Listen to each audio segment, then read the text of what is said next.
नमस्कार, आप देख रहे हैं रायशुमारी और मैं हूं ऋतु बिष्ट। आज की कहानी उस सिस्टम से टकराव की जहां अक्सर कुर्सियां भरी होती हैं लेकिन जिम्मेदारियां गायब रहती हैं। और इस कहानी की नायिका है उत्तराखंड के टिहरी गढ़वाल डीएम साहिबा नितिका खंडेलवाल। नरेंद्र नगर का पुराना कलेक्ट्रेट परिसर जहां रोजाना सैकड़ों लोग उम्मीद लेकर पहुंचते हैं। किसी को पेंशन चाहिए, किसी को सड़क, किसी को सिंचाई का पानी और किसी को बस एक दस्तखत ताकि उसका काम आगे बढ़ सके। लेकिन सवाल यहां पर यह है कि जब आम आदमी दफ्तर पहुंचे और दफ्तर में ही अफसर गायब हो तो सिस्टम चलेगा कैसे? इसी सवाल का जवाब तलाशने या यूं कहें सिस्टम को आईना दिखाने खुद जिलाधिकारी नितिका खंडेलवाल मैदान में उतर आई। डीएम का काफिला पहुंचा शिक्षा विभाग, वित्त एवं विकास निगम, पीएमजीएसवाई, सिंचाई विभाग, कृषि पशुपालन, पशुधन कक्ष, सहकारिता समिति, पंचायती राज और साथ ही ट्रेजरी कार्यालय।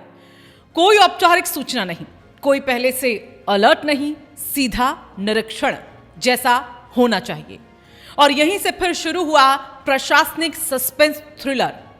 पीएमजीएसवाई और सिंचाई विभाग के कार्यालयों में जैसे ही डीएम की नजर नोटिस बोर्ड पर पड़ी, वो खाली थे, पूरी तरह खाली। ना टेंडर नोटिस, ना सूचना, ना पारदर्शिता। डीएम का रुख सख्त हुआ।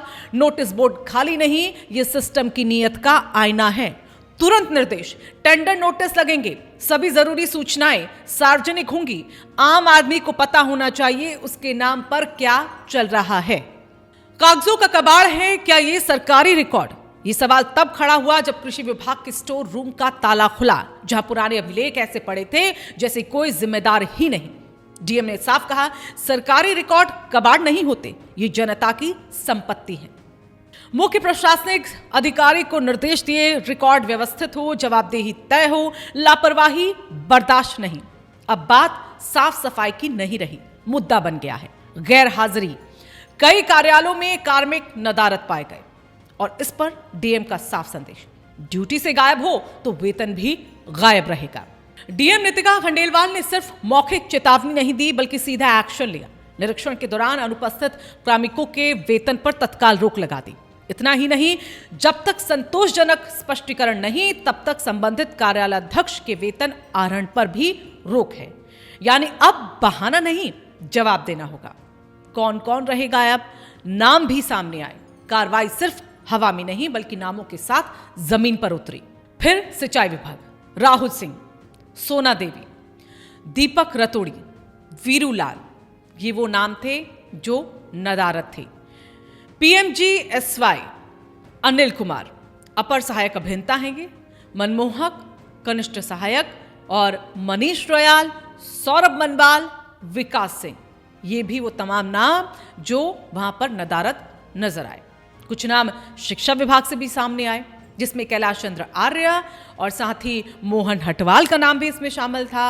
और वहीं ममता बिष्ट जो कि प्रशासनिक अधिकारी हैं, उनका नाम भी शामिल। कुलबीर चंद्र मौला वरिष्ठ सहायक हैं, वहीं अब्बल सिंह रावत जो कनिष्ठ सहायक हैं, और कृष्णा चौहान वाहन चालक, साथ ही पूजा कश्यप प्रधान सहायक, अभिनंदन पवार वरिष्ठ सहायक, ये भी नाम शामिल हैं जो नदारत थे। और अब सभी के वेतन पर रोक। लेकिन यह कहानी सिर्फ डांट और डंडे की नहीं, यह कहानी ईमानदार काम की पहचान की भी है।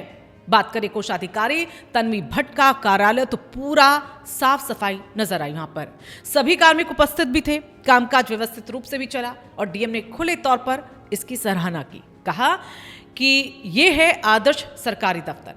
आज उत्तराखंड में जब महिला अफसरों की बात होती है तो नितिका खंडेलवाल सिर्फ एक नाम नहीं, एक संदेश बनकर सभी के सामने आती है। और संदेश साफ है, कुर्सी पर बैठकर आदेश नहीं, मैदान में उतरकर एक्शन हो, सिस्टम से समझौता नहीं। अब कुछ जरूरी सवाल इस पूरे घटनाक्रम को लेकर। क्या सरकारी दफ्तरों में गैर हाजिरी अब भी सामान्य मानी जाएगी? क्या सिर्फ निरीक्षण के दिन ही व्यवस्था दुरुस्त होगी?